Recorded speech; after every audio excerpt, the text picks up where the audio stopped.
అలనాటి నటీమణులు చాలామంది ఇప్పటికీ ప్రేక్షకులకు క్రష్గా ఉన్నారు. అలాంటి హీరోయిన్స్లో రంభ కూడా ఒకరు. అరగియ లైలా అంటూ అప్పట్లో రంభ చేసిన పాట, అందులో తన స్టెప్పులను ఇప్పటికీ మూవీ లవర్స్ అభిమానిస్తూనే ఉంటారు. అప్పుడు ఇప్పుడు రంభ ఒకేలా ఉందని ఫ్యాన్స్ అభిప్రాయం వ్యక్తం చేస్తూ ఉంటారు. పెళ్లైనప్పటి నుంచి తను పూర్తిగా సినిమాలకు దూరమైంది. ఫ్యామిలీ లైఫ్లో బిజీ అయిపోయింది. అలాంటి లైలా మళ్ళీ ఇంతకాలం తర్వాత తన సెకండ్ ఇన్నింగ్స్ని ప్రారంభించింది.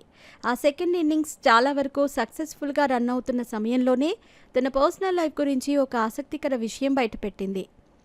రంభ ప్రస్తుతం ఒక టీవీ షోకి జడ్జిగా వ్యవహరిస్తోంది. ఈ షోలో తన పర్సనల్ లైఫ్కి సంబంధించిన విషయాన్ని షేర్ చేసుకుంది. అది సోషల్ మీడియాలో ఇప్పుడు తెగ వైరల్ అవుతోంది. ఒకసారి నా భర్తతో చిన్న గొడవ జరిగింది. నేను కోపంలో బ్యాగ్స్ అన్నీ సర్దుకొని తనకు చెప్పకుండా కెనడా నుంచి చెన్నై వచ్చేశాను. నేను ఫ్లైట్ ఎక్కిన తర్వాత నా ఫ్యామిలీని కాంటాక్ట్ అయ్యాను. వాళ్లకు ఈ విషయం చెప్పిన తర్వాత వాళ్ళు చాలా కంగారు పడ్డారు. నేను ఇండియాకు వెళ్ళిపోయానని తెలియక నా భర్త కెనడా మొత్తం నా కోసం వెతికాడు అని బయటపెట్టింది రంభ. దీంతో ప్రతి యాక్టర్ పర్సనల్ లైఫ్లో ఇలాంటి గొడవలు జరగటం సహజమని ప్రేక్షకులు అభిప్రాయం వ్యక్తం చేస్తున్నారు. చాలా చిన్న వయసులోనే హీరోయిన్గా ఇండస్ట్రీలోకి అడుగుపెట్టింది రంభ.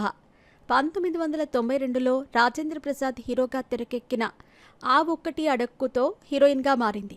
మొదటి సినిమానే సూపర్ సక్సెస్ అవ్వటంతో రంభ ఆ తర్వాత తెలుగులో చాలా ఆఫర్స్ వచ్చాయి. ఏడాదికి దాదాపు అరడజను సినిమాలతో తెలుగు ప్రేక్షకులను అలరించింది ఈ ముద్దుగుమ్మ. అలా తనకు ఇక్కడ ఫ్యాన్ బేస్ కూడా పెరిగింది. ఎంతమంది కొత్త హీరోయిన్స్ వస్తూ ఉన్నా కూడా కొన్నేళ్ల పాటు రంభ క్రేజ్ అస్సలు తగ్గలేదు. తను నటించిన సినిమాలు హిట్ అయినా ఫ్లాప్ అయినా అవకాశాలు మాత్రం వస్తూనే ఉన్నాయి. అలా కొన్నేళ్ల పాటు తను ఫుల్ బిజీగా గడిపేసింది. 2010లో కెనడాలో సెటిల్ అయిన బిజినెస్ మ్యాన్ ఇంద్రకుమార్ పద్మనాథన్ను పెళ్లి చేసుకుంది రంభ. పెళ్లైనప్పటి నుండి తను సినిమాల వైపు తిరిగి చూడలేదు. తను కూడా భర్తతో వెళ్లి కెనడాలోనే సెటిల్ అయింది. వీరికి 2 కూతుర్లు, 1 కొడుకు కూడా పుట్టారు. అలా భర్త పిల్లలను చూసుకుంటూ ఫ్యామిలీ లైఫ్లో బిజీ అయిపోయింది ఈ సీనియర్ నటి. అలా అసలు రంభ ఎక్కడ ఉంది, ఏం చేస్తుంది అనే విషయం చాలా కాలం పాటు ప్రేక్షకులకు తెలియలేదు. కానీ మెల్లగా తను కూడా సోషల్ మీడియాలో యాక్టివ్ అవటం మొదలుపెట్టింది.